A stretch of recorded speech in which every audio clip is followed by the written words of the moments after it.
Anda mengerti? Kemudian ketika dia dengar itu, dia pikir, ya bagus sekali. Karena Alkitab berkata matanya memandang kepada tempat di mana Sodom dan Gomora ada. Dia berkata seperti taman Tuhan. Tapi bukan taman Tuhan, seperti tanah Mesir. Dia lihat matanya jasmani, mata rohaninya enggak terbuka. Abraham berkata dengan begitu tenang, pilih. Kenapa tidak takut dia dapat tanah yang jelek? Sebab dia tahu sumber berkatnya siapa? Tuhan. Itu bukan soal tanah, bukan soal air, tapi soal Tuhan yang menyertai dia. Orang yang ngerti begini saudara, dia aman hidupnya. Orang yang tidak yakin penyertaan Tuhan, dia akan gelisahnya luar biasa.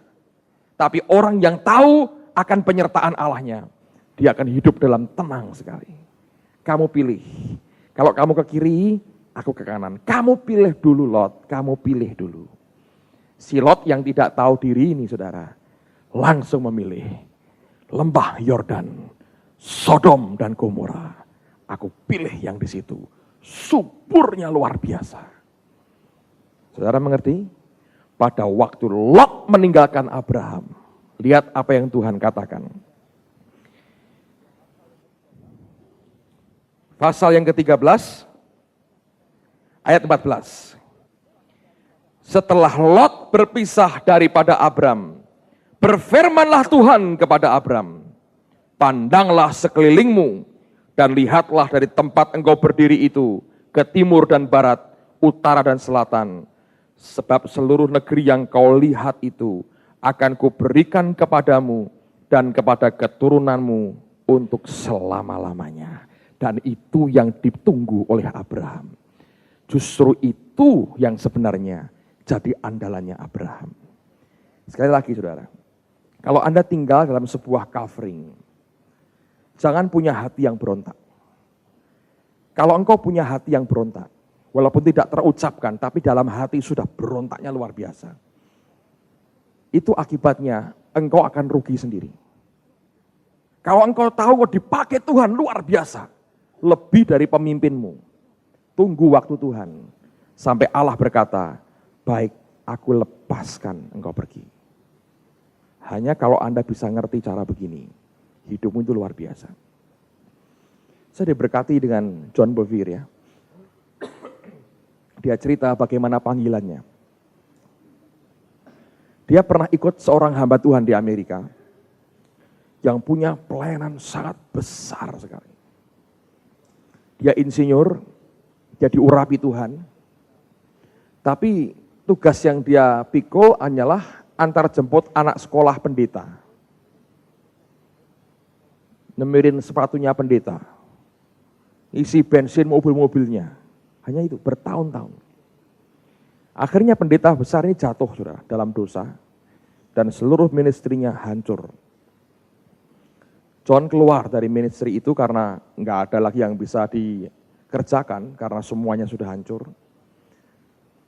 Dan banyak hamba Tuhan ingin ambil dia. T.L. Osborne ingin ambil dia. Oral Roberts ingin ambil dia.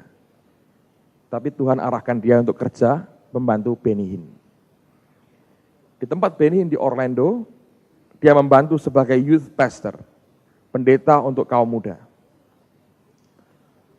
Dan dia layani dengan tekun selama beberapa tahun sebagai youth pastor. Sampai suatu kali, Tuhan berkata begini, John, sudah waktunya buat engkau untuk memulai ministrimu sendiri. Dan aku akan pakai engkau keliling ke banyak negara, jadi berkat bagi bangsa-bangsa. Ketika dia dengar itu, saudara, apa reaksinya? Ini bagus sekali. Dia bilang, Tuhan, kalau ini daripadamu, berbicaralah juga kepada pendetaku. Toh dia peka dengan suaramu. Supaya meneguhkan akan panggilanku ini. Dia tidak ngomong siapa-siapa. Hari Minggu, dia kebaktian. Para pendetanya duduk di barisan depan. Termasuk John Bevere duduk di depan. Benny Hinn keluar mau menyampaikan firman. Sebelum khotbah dia ngomong begini. Tadi pagi saya berdoa, Roh Kudus berkata bahwa saya harus melepas salah seorang pendeta saya untuk pelayanan yang akan Tuhan berikan sendiri bagi dia. Dan Tuhan akan pakai dia luar biasa. Dan orang itu adalah John Bevere. Kaget saudara. Gak ada orang memberitahu, dan tiba-tiba Allah bicara langsung. Kemudian didoakan, dilepas. Begitu lepas, gak ada gaji lagi. Beberapa bulan saudara, nganggur, tidak ada orang ngundang dia khotbah. Bayangin. Uangnya makin tipis, Benny Hinn sudah mulai dengar.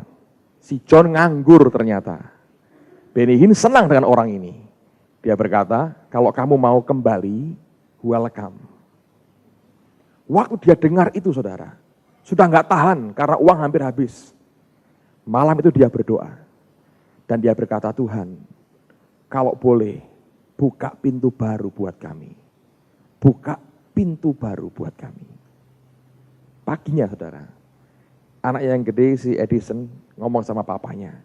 Dia berkata, Papa, tadi malam Yesus datang nemuin aku. Dipikir mainan saudara.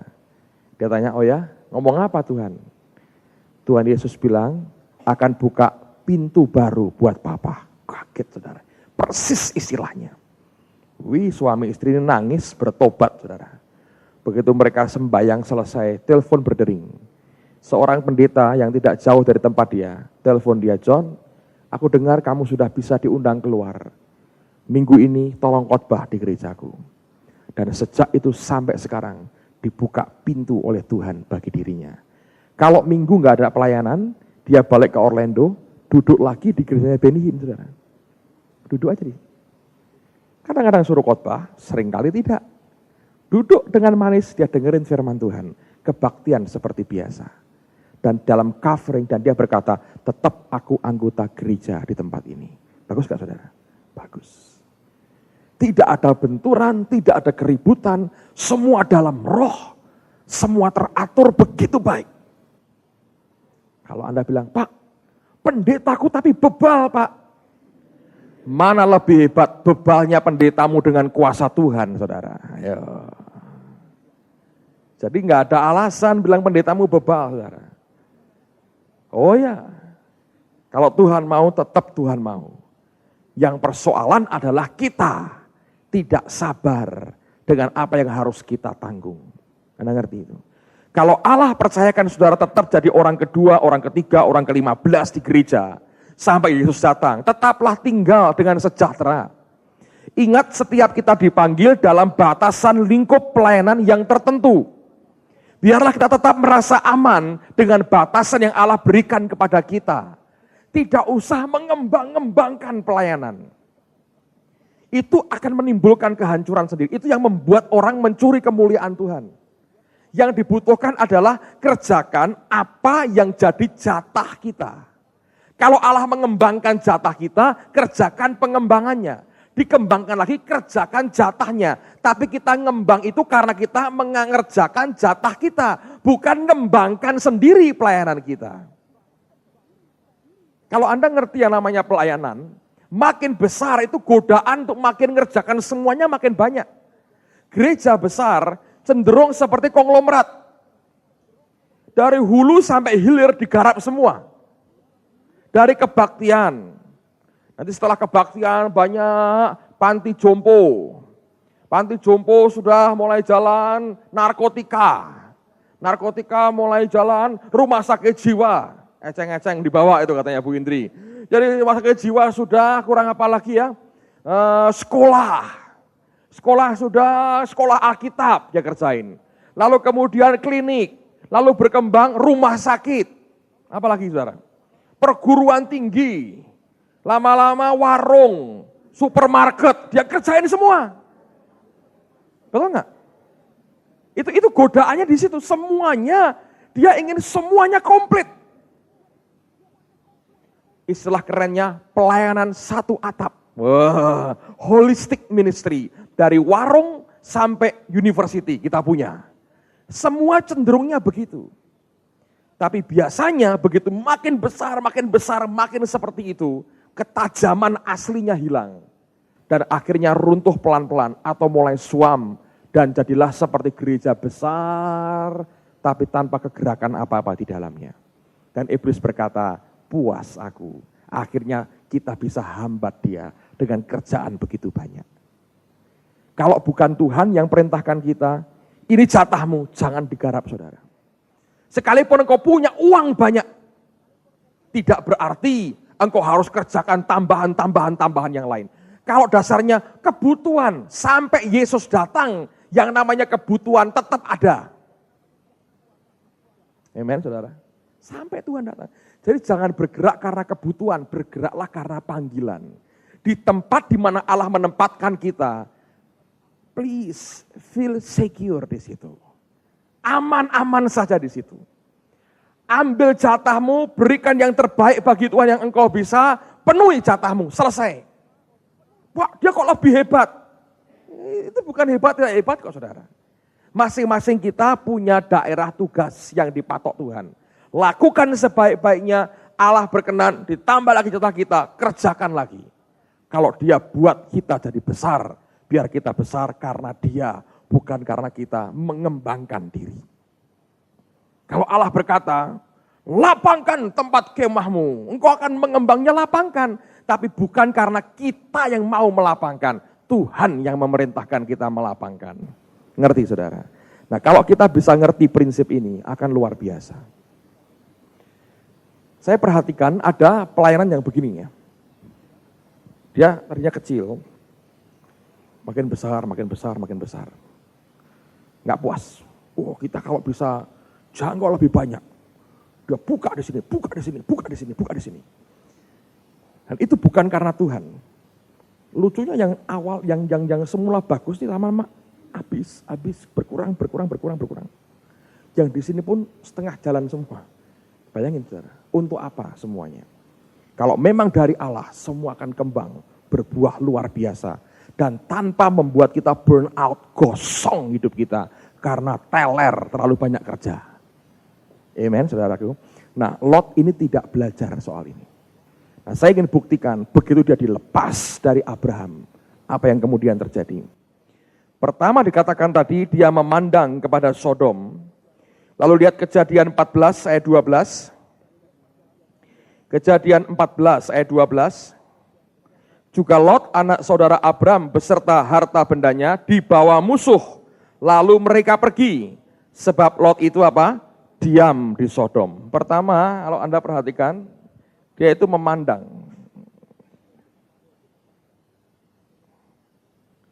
Lalu Alkitab berkata dia diam di Sodom. Pasal yang ke-19. Ayat yang pertama. Kedua malaikat tiba di Sodom pada waktu petang. Lot sedang apa?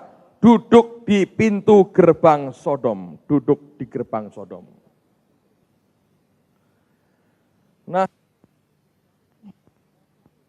pintu gerbang itu tempat para pemimpin kota berkumpul untuk mereka bicara tentang masalah kota. Hanya pemimpin kota yang boleh duduk di gerbang kota. Dari orang yang memandang, kemudian dia diam, ditawan musuh, balik ke Sodom lagi, hartanya habis, dikembalikan lagi. Bukan cuman itu saudara, Lot dari salah seorang pemimpin kota Sodom. Ini orang sama sekali tidak takut dan tidak kenal akan Tuhan. Dalamnya isinya banci-banci saudara. Anda dengar kata sodomi, itu kan homoseksual. Dari situ saudara. Dan Lot itu adalah termasuk majelis kota. Jadi ngatur, ini yang homo-homo kampung ini, lesbian-lesbian di sini, campuran-campuran di sini. Yang ngerapatin ikut rapat menentukan siapa? Lot. Mr. Lot. Ikut menentukan, ini kalau dosa kecil sini, dosa menengah sini, dosa habis-habisan terus mati sini, diatur kotanya. Yang ngatur siapa? Ya ini Mr. Lot ini, satu di antaranya. Di rumah tidak ada power sama sekali. Malaikat datang berkata cepat keluar, dia ngomong sama menantunya ditertawain. Ah, bapak suka bergurau katanya. Rupanya si Lot ini suka bergurau, saudara. Nggak pernah ngomong benar dengan mereka. Tidak ada yang mau ikut. Anda tahu ujungnya? Ludes semua hartanya. Istrinya jadi tiang garam. Dan dia akhirnya berzinah dengan 2 anak kandungnya sendiri. Ayo, itu ujung yang kayak apa, saudara? Oleh karena itu dengar baik-baik. Semakin Anda ngerti banyak, semakin kita harus rendah hati di hadapan Tuhan. Semakin kita mengenal Tuhan lebih, semakin kita berkata, Tuhan, aku tahu ini kebenaran bukan untuk menghantam orang lain. Tapi kebenaran yang aku terima pertama-tama untuk siapa? Diri kita sendiri, saudara. Sehingga pada waktu kita mengalami goncangan apapun, Anda melihat akan semua ketidakberesan, hati berontak tidak ada. Anda bisa mendoakan pemimpinmu, Anda bisa dukung dalam doa, Anda bisa angkat di hadapan Tuhan. Dan pada waktunya Anda bisa bicara dari hati ke hati, tapi tanpa ada pemberontakan dalam hidup kita. Sebab ingat, hukum menabur menuai tetap berlaku sampai dengan hari ini. Apa sih untungnya kalau Anda bisa maki-maki pendetamu? Engkau tumpahkan kekesalannya. Saya mau beritahu, Anda akan berhadapan dengan Tuhan sendiri, saudara. Sesalah-salahnya dia. Saya mau tanya, jahat mana pendetamu dengan Hofni dan Pinehas dan Imam Eli? Saya mau tanya. Hofni Pinehas anak Imam Eli berzina dengan wanita-wanita yang melayani di bait Allah. Imam Eli terima persembahan terbaik, tidak diurus umat Tuhan. Hidupnya kacau balau. Saya mau tanya, pendetamu dengan Imam Eli jahat mana, saudara? Ayo. Dengan Hofni Pinehas jahat mana? Kalau boleh berontak, Samuel kecil ini mestinya berontak, saudara. Saya mau tunjukkan ini ayat, saudara. Coba buka dalam kitab Samuel. 1 Samuel pasal yang ketiga, ayat yang pertama. 1 Samuel pasal 3, ayat yang pertama. Samuel yang muda itu menjadi pelayan Tuhan di bawah pengawasan siapa? Eli. Pada masa itu firman Tuhan jarang, penglihatan-penglihatan pun tidak sering. Di tengah kebekuan rohani, dengan imam dan keluarganya jahat di hadapan Tuhan. Samuel yang kecil ini, Alkitab berkata, dia hidup di bawah bimbingan daripada Imam Eli. Sampai kelak waktunya tiba, Allah mempromosi dia sendiri. Lalu semua orang berkata, wih, Nabi Tuhan bangkit di antara kita. Dan apa yang dari Allah itu loh saudara, yang sebenarnya membawa kemuliaan bagi nama Tuhan lewat hidup Samuel ini. Sama sekali dia tidak bermaksud merampas apa yang sebetulnya Allah juga berikan kepadanya. Daud contohnya. Paling tidak 2 kali dia bisa bunuh Saul. Saudara. Tapi apakah dia pernah coba lakukan itu? Pegawainya berkata, bunuh sekarang, jadi raja. Dia marah, dia berkata, jangan kau jamah orang yang diurapi Tuhan. Padahal Saul sudah kerasukan setan. Saudara. Tangannya tidak pernah diulurkan, mengambil sebelum Allah memberikan sendiri kepada dia. Saudara, belajar punya hati seperti ini. Yang membuat parah adalah kita nggak sabar sebetulnya. Lalu semua pengetahuan yang engkau punya, akhirnya akan jadi bumerang buat hidupmu sendiri. Ini ada cerita, saudara. Saya ketemu gereja Indonesia di luar negeri. Saya pernah ceritakan, mungkin saya lupa. Saya nggak tahu kalau dalam acara pertemuan itu, 2 pendeta ini hadir, saudara. Belakangan saya tahu bahwa ternyata mereka ada konflik. Dari mana saya tahu? Dari jemaatnya. Selesai semua session, itu semua pendeta yang hadir dikumpulkan. Dari berbagai kota loh saudara, di luar negeri. Lalu diberi kesempatan, siapa yang mau bersaksi dari retret yang baru saja lewat. Lalu beberapa pendeta bersaksi apa yang berkat dia terima selama retret dan sebagainya. Nah saya duduk di dekat pintu luar, saya dengerin mereka bersaksi. Karena saya seharusnya dari kota itu malam itu harus pindah ke kota lain, terus terbang dari kota itu balik ke Indonesia. Dan itu melelahkan sekali. Jadi saya di luar karena saya sudah kepingin cepat-cepat pergi dan langsung pengen tidur sebetulnya. Karena besok pagi-pagi jam 5 harus keluar dari rumah, jam 7 harus sampai di airport karena pesawatnya jam 9 pagi. Nah, setelah beberapa pendeta ini sharing, ada seorang anggota jemaat. Orang asal Timor, ini teman-teman dari Kupang. Dan suaminya orang Ambon. Dia seorang ibu. Dia berdiri. Di sebelahnya duduk pendetanya. Begitu pegang mic, nangis keras, saudara. Saya pikir, kenapa ini ibu nangis keras? Apakah dijamah Roh Kudus? Mungkin, saudara. Saya tanya dengan Bapak Gembala di sebelah saya, Pak, itu ibu siapa? Oh, itu jemaatnya Pak Pendeta itu yang pakai kacamata itu. Oh ya, saya berkata.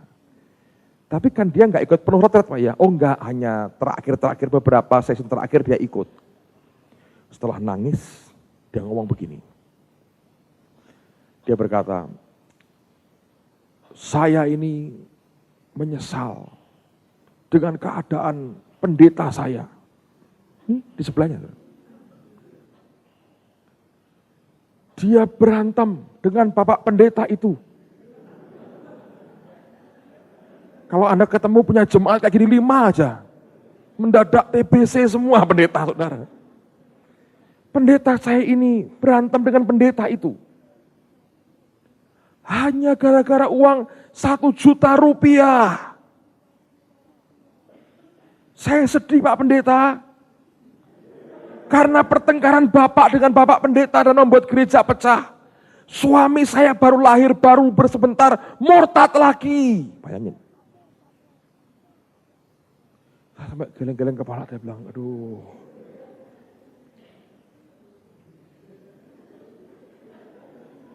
Mau digituin saudara? Ini yang benernya mukanya jadi merah. Yang sana hitam.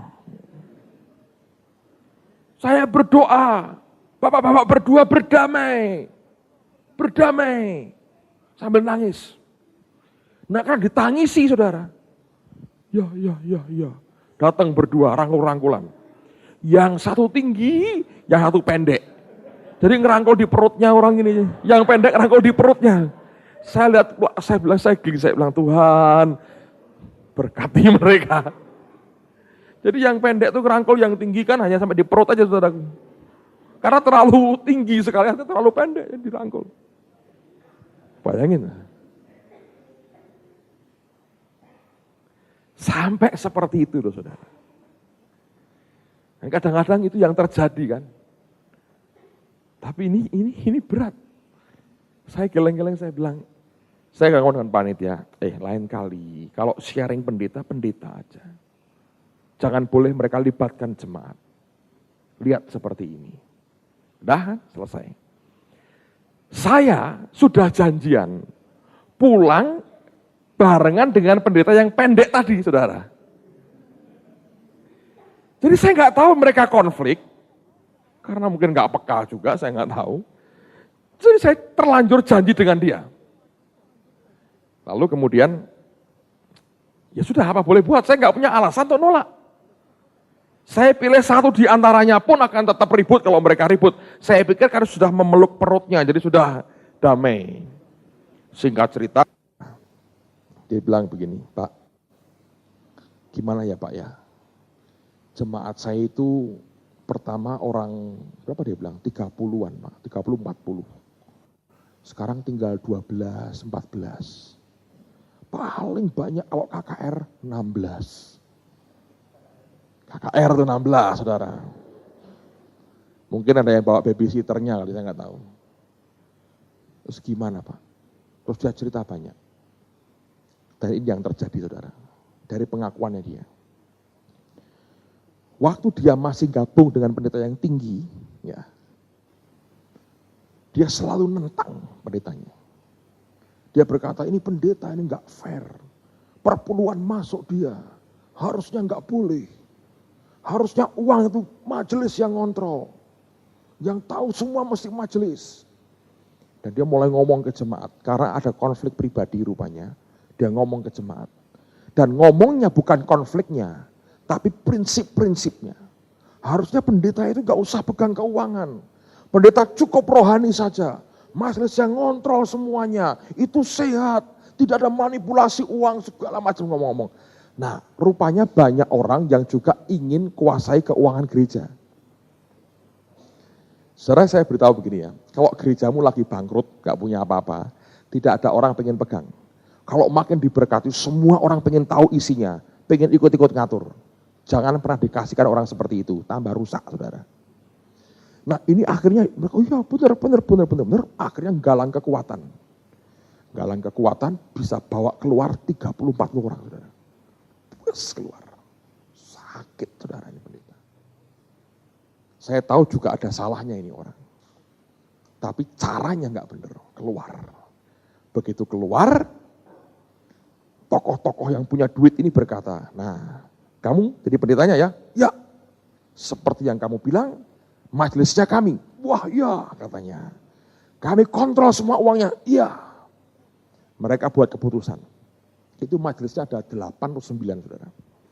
Dan mereka begini, soal keuangan.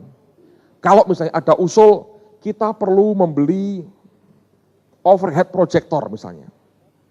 Harganya $200 misalnya.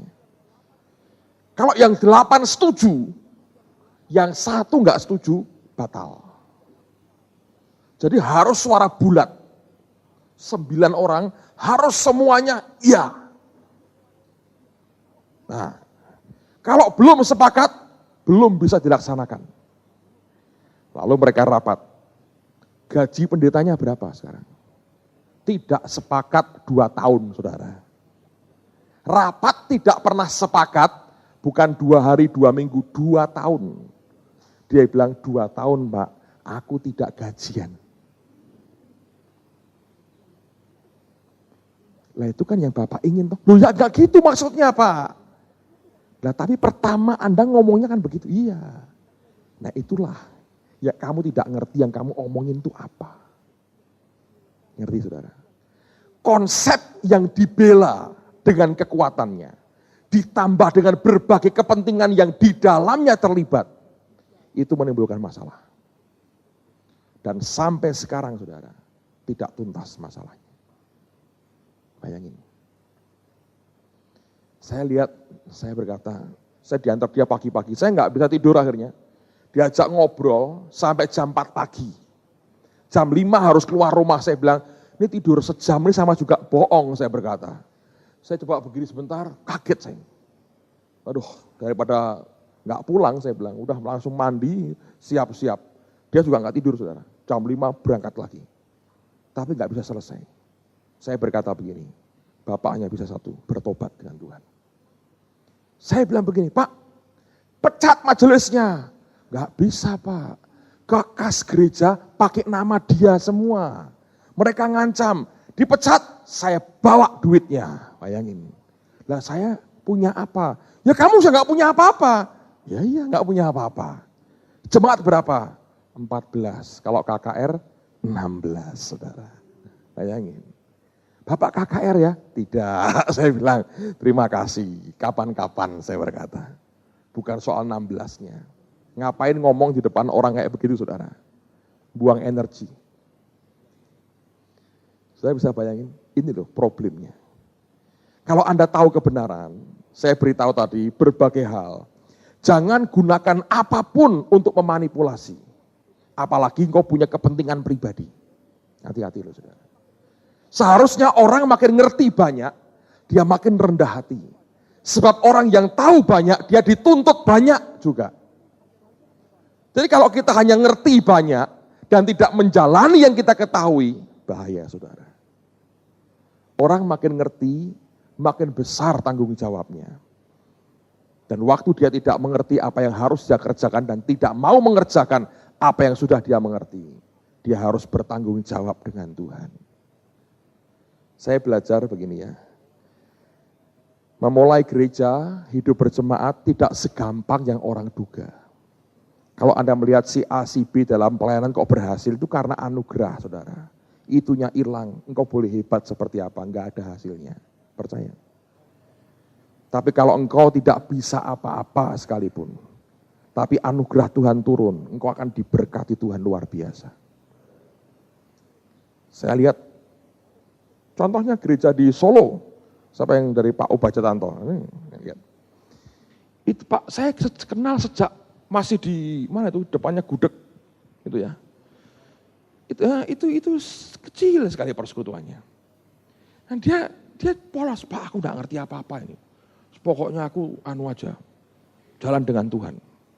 Saya masih ingat satu kali saudara, ada pengurusnya di situ, yang pengurus lama. Saya nggak tahu sekarang mungkin nggak terlalu aktif lagi di situ ya. Saya diundang pertama kali di sana, lalu kemudian ini pengurusnya masih ngomong begini, saudara sekalian, suaranya gede, api kita harus besar katanya. Kalau api kita kecil, dikencingin iblis mati. Kalau api kita besar, iblis kencingin, kebakar katanya. Saya masih ingat tuh. Orang Solo itu saudara idenya. Orisinil dari Solo. Ada iblis kencingin api segala macam.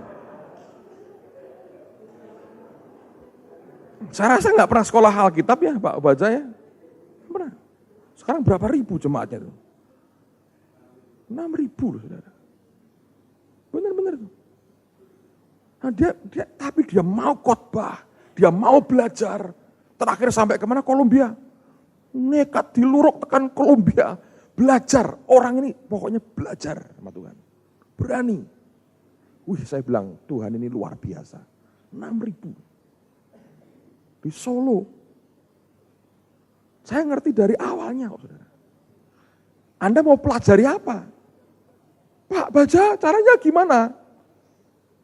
Pokoknya Yesus ayo gitu aja. Ya tak? Tapi itu karena anugerah. Pilihan Tuhan terjadi. Dia setia, mau belajar, ditekuni. Jadi kok saudara. Benar? Itu kan contoh paling gamblang. Saya ngelihat itu luar biasa.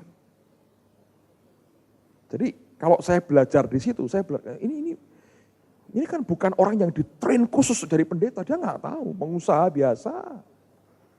Hanya lahir baru, penuh Roh Kudus, berapi-api dalam Tuhan. Tuhan bilang, kerjakan, ayo garap, pokoknya apinya harus besar, gitu aja.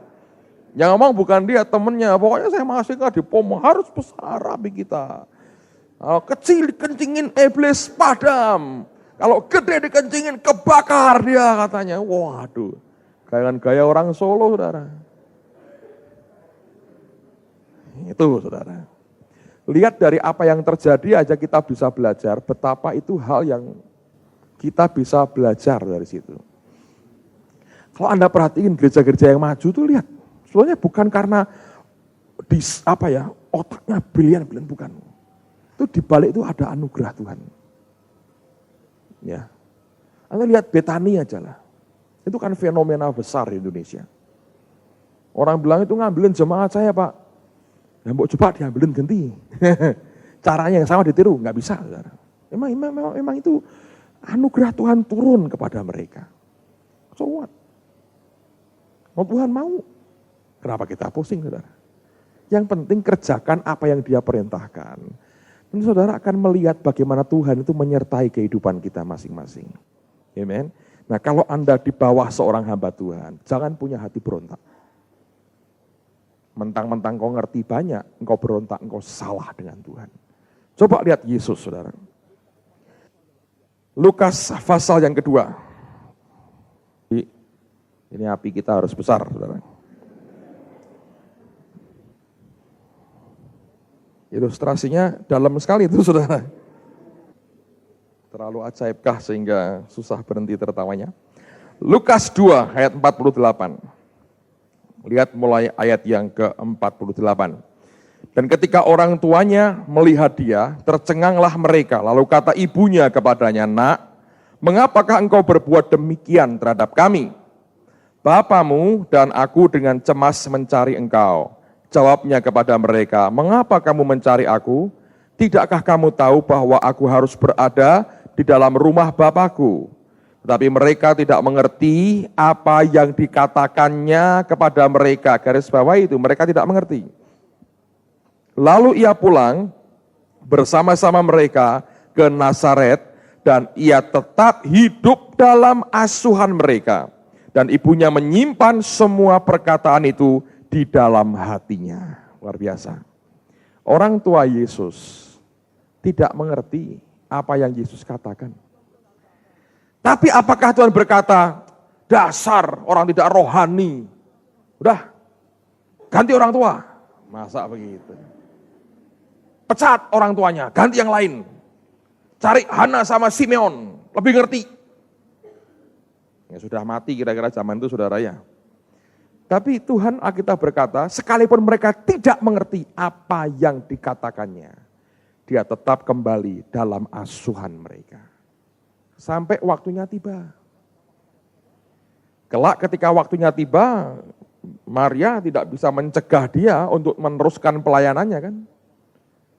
Tapi sebelum waktunya tiba, yang luar biasa, sekalipun orang tuanya tidak mengerti yang dikatakannya, dia tetap hidup di dalam asuhan mereka. Ini loh saudara, kerendahan hati. Ingat, promosi datangnya dari Allah. Bukan dari mana-mana peninggian itu kata Alkitab. Peninggian itu asalnya dari mana? Dari Tuhan saudara. Jadi gak usah promosikan diri lah saudara. Uf Ekman dalam khotbahnya berkata, singa tidak perlu kartu nama. Ngerti maksudnya? Singa tidak perlu kartu nama. Banyak orang promosikan dirinya dengan kartu nama hebat-hebat kan? Tapi kalau singa, dari geramnya aja, dari aumannya, orang tahu ini singa.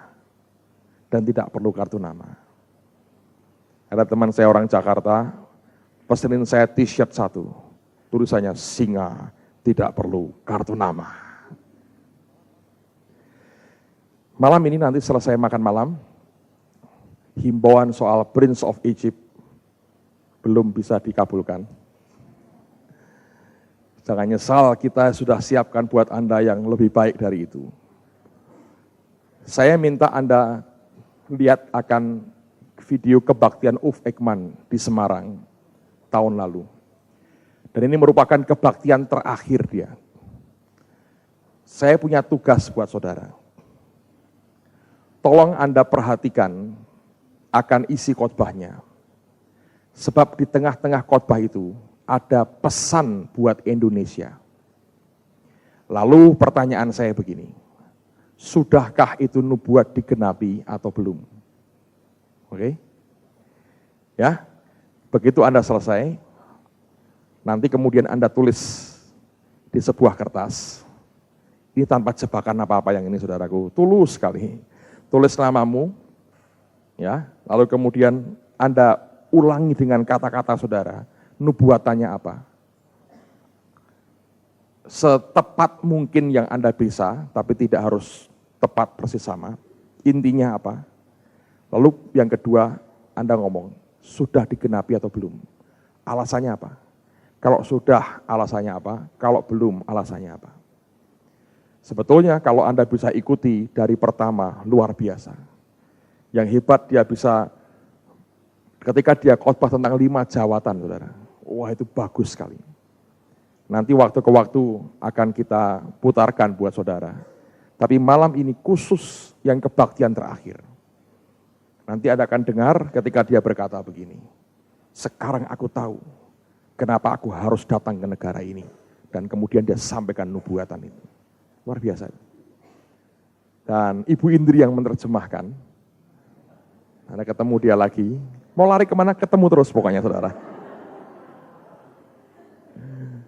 Yang belum puas, besok ketemu lagi, Sabtu ketemu lagi, Minggu ketemu lagi. Senin, jangan kayak dia, semua jalannya mulai begini, kabur semua yang laki, saudara. Dan ini akan memberkati saudara. Saudara akan sangat diberkati. Dan ini merupakan kebaktian yang paling mengesankan buat saya selama kami bergereja. Nanti pada kesempatan lain kita akan putar kebaktiannya Bill Wilson. Itu kalau Anda dengerin dia, isinya cuma air mata, saudara. Dan Bill Wilson nanti bulan Agustus akan mengajar di tengah-tengah kita juga. Nah, saudara sekalian, dengar sekali lagi sebelum kita selesai.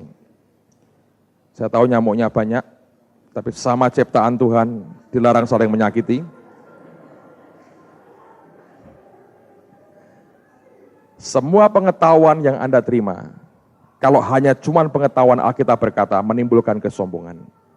Belajar tidak hidup di dalam pemberontakan. Amen. Mari kita berdiri sama-sama. Sekali lagi yang saya ingin ketika nanti Anda lihat video ini, karena lampu itu harus dimatikan ya, jadi saudara mungkin tidak bisa langsung menuliskan, Anda serap aja. Lalu kemudian Anda tulis dengan kalimat sendiri boleh juga. Apa inti nubuatannya. Yang kedua, katakan ini sudah tergenapi atau belum.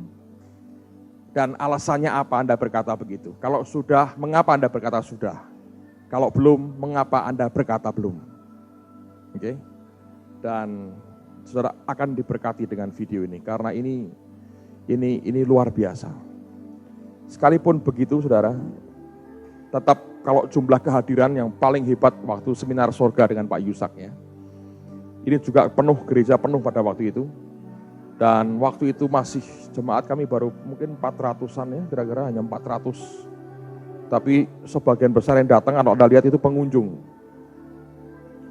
Dan kami diberkati sekali dengan apa yang ada. Saudara siap? Mari angkat tangan sama-sama. Bapa, ini doa kami pada malam hari ini. Tetap berikan kepada kami hati yang lembut ya Tuhan. Pengetahuan yang kami terima bukan untuk mengkritik orang lain, mengkritik pemimpin kami, mengkritik akan hamba Tuhan lain. Tapi semua kebenaran yang kami terima, oleh karena kami ingin menghidupinya dan hidup di dalam kebenaran itu sendiri. Dan sore ini kami berdoa, beri kami hati yang rendah hati, yang mau terbuka dengan apa yang Tuhan kerjakan. Dan selalu berkata, Tuhan, biar semua yang kami tahu, kami boleh hidup di dalamnya. Bukan hanya mendengar saja, tapi kami hidup di dalamnya seperti yang Yakobus katakan. Sehingga kami tidak menipu diri kami sendiri, tapi semua kami menjadi pelaku firman dan bukan hanya pendengar saja. Terima kasih Bapa untuk anugerah-Mu pada sore hari ini. Berkati akan fellowship kami, berkati makan malam kami, berkati akan film yang kami lihat, video yang kami lihat hari ini. Supaya nama Tuhan dimuliakan dan kami makin dibakar dalam api Tuhan yang luar biasa. Terima kasih Bapa. Dalam nama Tuhan Yesus. Dan yang diberkati berkata, Amen.